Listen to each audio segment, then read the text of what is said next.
Senado, di ba? Salamat ho, former, kasama ho natin, former Senate President Franklin Drilon. Sir, live kayo sa RMNDZ XL Manila, si Radyo Man Lourdes. Good afternoon, Citizen Franklin Drilon. Magandang hapon po. Good afternoon. Magandang hapon po. Ay sir, kumusta ho kayo? Ano pong pinagkakaabalahan nyo ngayon, sir? Hala, papahinga lang, patulog-tulog. May apostolate, inaalagaan ng mga apo. Sabi nila, sir, nakakamiss daw. Sorry, sir, nakakamiss daw yung mga dating mambabatas kasi matatalino. Hindi naman po. Sir, Mag-aaral. okay. Makukuha naman niya kung nag-aaral lang, sir, di ba? Sir, sandali unahin ko lamang po ito. Lumabas po ito kanina, sabi ho, baka raw po 2 buwan na lang yung ICI. Sir, ano ba yung impact nun sa investigation about, sa opinion po ninyo about corruption sa flood control anomalies? Unang-una, dahilan po sa walang masyadong kapangyarihan, walang kapangyarihan, ang ICI, mahihirapan po sila sa kanilang trabaho. Wala po silang subpoena powers. Wala po silang sariling budget. Wala po silang sariling empleyado. Kaya nahihirapan po ang ICI sa kanilang tungkuling ibunyag ang katiwalian na nakikita natin sa ating paligid. So sa madaling salita, wala pong bigat yung ICI, sir? Sa ngayon po, wala dahilan sa hindi pa naipasa yung panukalang batas na nagbigay sa kanila ng sapat na kapangyarihan upang tawagin at magsabi sa harap nila dito sa mga sinasabing may pagkukulang. Wala po silang sariling personnel at kawani. Kaya at wala po silang sariling pundo. Wala po silang security of tenure. Kaya siguro nag-resign si Singson. Secretary Bem Singson dahilan sa tingin niya hindi nila makakaya ng gampanan ang kanilang tungkulin at masisisi lang sila ng taong bayan kung walang nangyayari. Oo. Kaya mabuti pa, sabi niya, magpahinga na lang siya. Pero sir, ano ang dapat gawin, no? Para naman may impact at alam mo, ang ganda rin kasi ng ginagawa ng ICI, Secretary, no? So ano po ang dapat gawin ng ating pamahalaan? Unang-una, dapat ipasa na yung panukalang batas na siyang magbibigay sa ICI ng sapat na kapangyarihan para kanilang magampanan ang kanilang trabaho. Pangalawa po, bigyan ng sariling budget, hiwalay sa Pangulo para po hindi depende sa Pangulo ang kanilang operation in terms of their budget. Number 3, magkaroon ng permanent employees ang ICI para po pag-imbestiga mayroong sariling mandate itong mga kawani na i-appoint. Sa ngayon po, walang ganon. At kaya ako'y hinihimo ko ang Kongreso at Senado na sa lalong padaling panahon, ipasa na nila itong ating ang panukalang batas na siyang nagbubuo ng ICI at nagbibigay ng sapat na kapangyarihan para po magampanan ang kanilang tungkulin na mag-imbestiga dito sa mga sinasabing anomalya sa DPWH. Sir, sandali Attorney Drilon, paano po gagawin niya ng mga mambabatas kung sila po yung target ng ICI? Yan na nga. ang taong bayan sinasabi, tama po, Lourdes, yung sinasabi ninyo, hindi mo ba iwasan mag-isip na baka ayaw ipasa ng Kongreso dahil sila ang imbestigahin.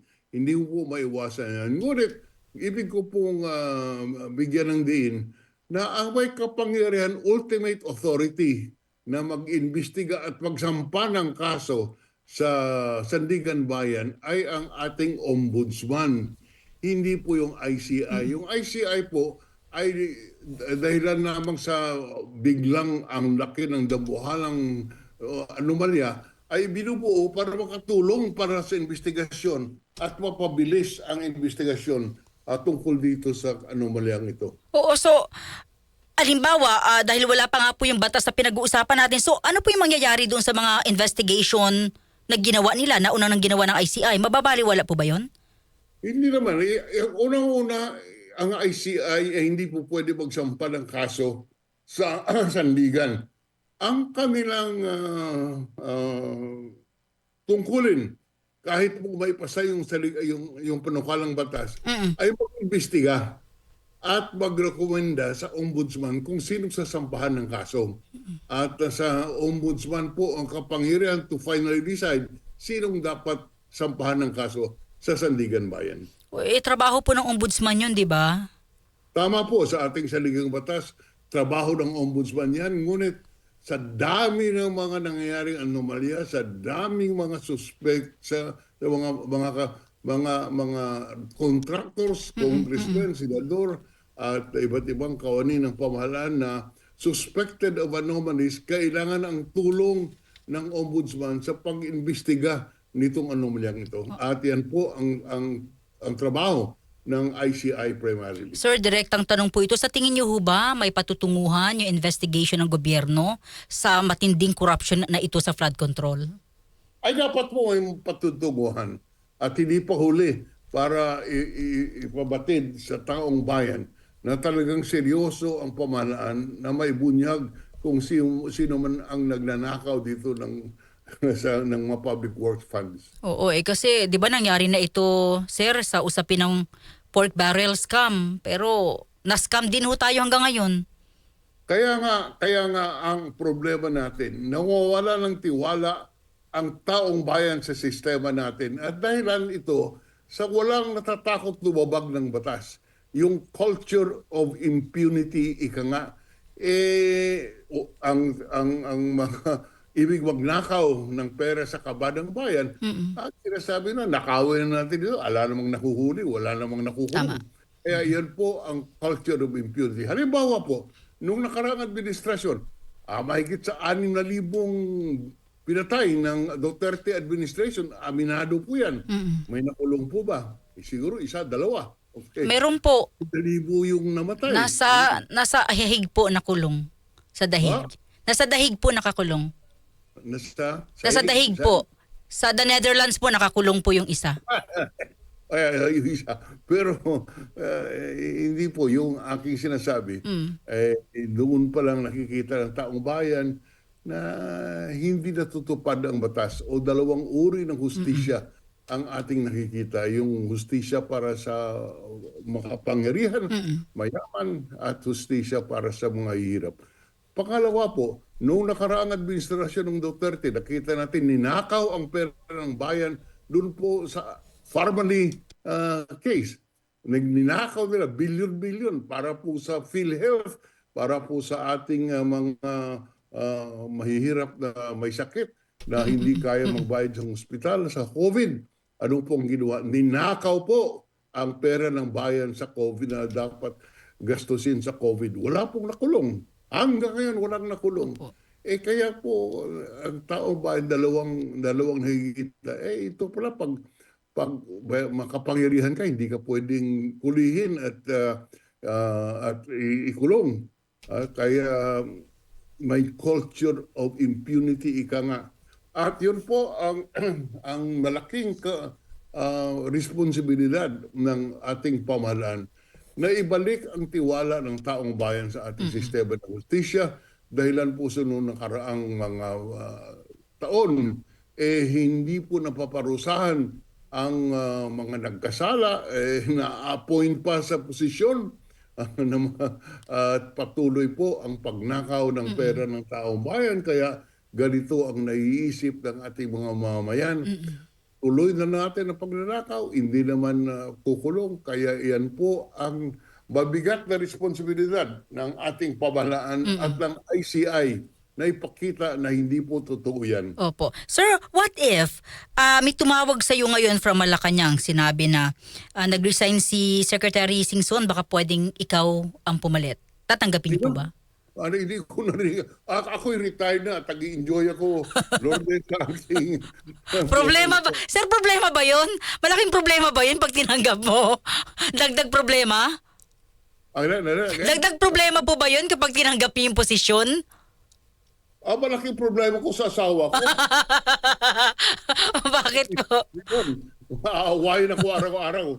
Ngunit, modesty aside, ako po happy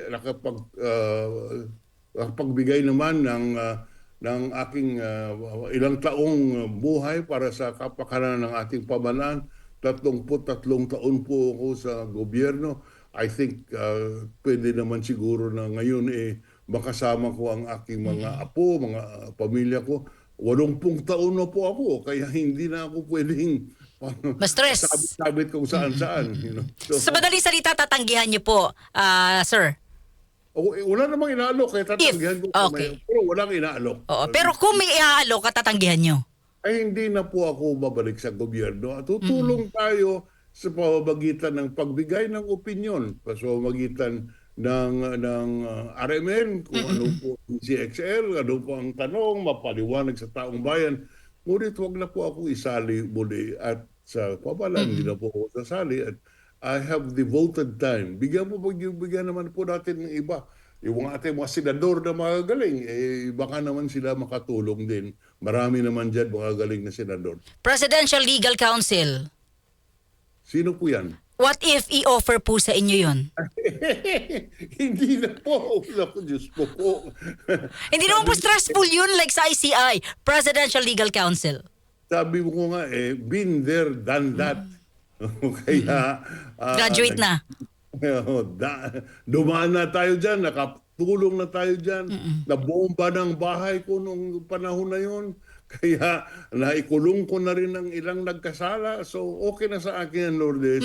I have done my share. I have done what I think should be done, and bahala na ang kasaysayan magbigay ng judgment sa ating nagawa. Wala na ho kayo bala po bumalik sa politika? Ay, wala na. Tama na yan. Oo. Sir, sandali kayo po ay matagal sa Senado. May issue po kasi about sa pagiging absent dahil nawawala, hindi alam kung saan. Hindi siya may sakit, hindi po nagpaalam, awol nga ang dating nitong si Senator Bato de la Rosa, pero sumisweldo siya. Sir, pwede ba siyang tanggalan ng sahod kapag ganon? Ay, I don't know kung ano po yung, may iba pong nagsabi na, yung kung sino Senate President siya, yung may balls na tanggalan siya ng sahod. Noong panahon po nung ako'y Pangulo ng Senado, nagkaroon din ng mga pagkakataon ng mga senador ay nakulong. Oo. Nakulong yun, sir. Oo. Yan. Sila Trillanes, Opo. si Senator Enrile, si Senator Jinggoy. Ngunit noong panahon na yun ay patuloy silang nagtatrabaho sa pamamagitan ng kanilang Senate staff. Gumagawa po ng mga report, gumagawa ng mga palang batas. Kaya tuloy po ang staff nila nandun, tuloy ang sweldo. Nasa Pangulo po lang Senado yan kung anong kanyang gagawin. In the case of Senator Bato, hindi siya nagre-report. Hindi ko alam kung patuloy na ginagampanan ng kanyang tungkulin bilang senador. Hindi ko po alam, Lourdes, kaya hindi ko po masagot ng gusto yan. Oh, okay. Kasi ang labas ho, aminado si Senate President Soto, hindi rin po nakikipag-coordinate sa kanila, walang sinasabi, hindi nakikita. Yan po ang medyo problema. At saka, alam niyo po, assuming na may warrant of arrest, assuming, no, at a certain point, may ipit po ang pamahalaan dahilan sa hihingi ng tulong sa Interpol na iserve yung warrant nandyan sa Senado. Kaya at a certain point, something has got to give. Huwag po natin kalimutan, hindi naman po mas above the law ang ating mga senador. Hindi po sila exempt sa warrant of arrest, except in minor offenses at ang Senado ay may sesyon. Yun lang po. Hindi po sila exempted from arrest except under those circumstances. So at a certain point, talaga pong there will be a very, very serious question as to how the Senate will act on this. Sir, ano po ang inyong mensahe sa ating mga kababayan na matagal po kayong hinanap at na-miss sa mga ganito mga usapin at issue? Yeah, well, basta kayo po, tawag lang at ako'y magpapaliwanag sa pamamagitan ng DZXL sa aking kung ano po ang ating makakayahan na makatulong sa mapaliwanag ang mga issue sa taong bayan. Sir, maraming salamat. Mabuhay po kayo. Magandang hapon po. Salamat po and good afternoon to everyone.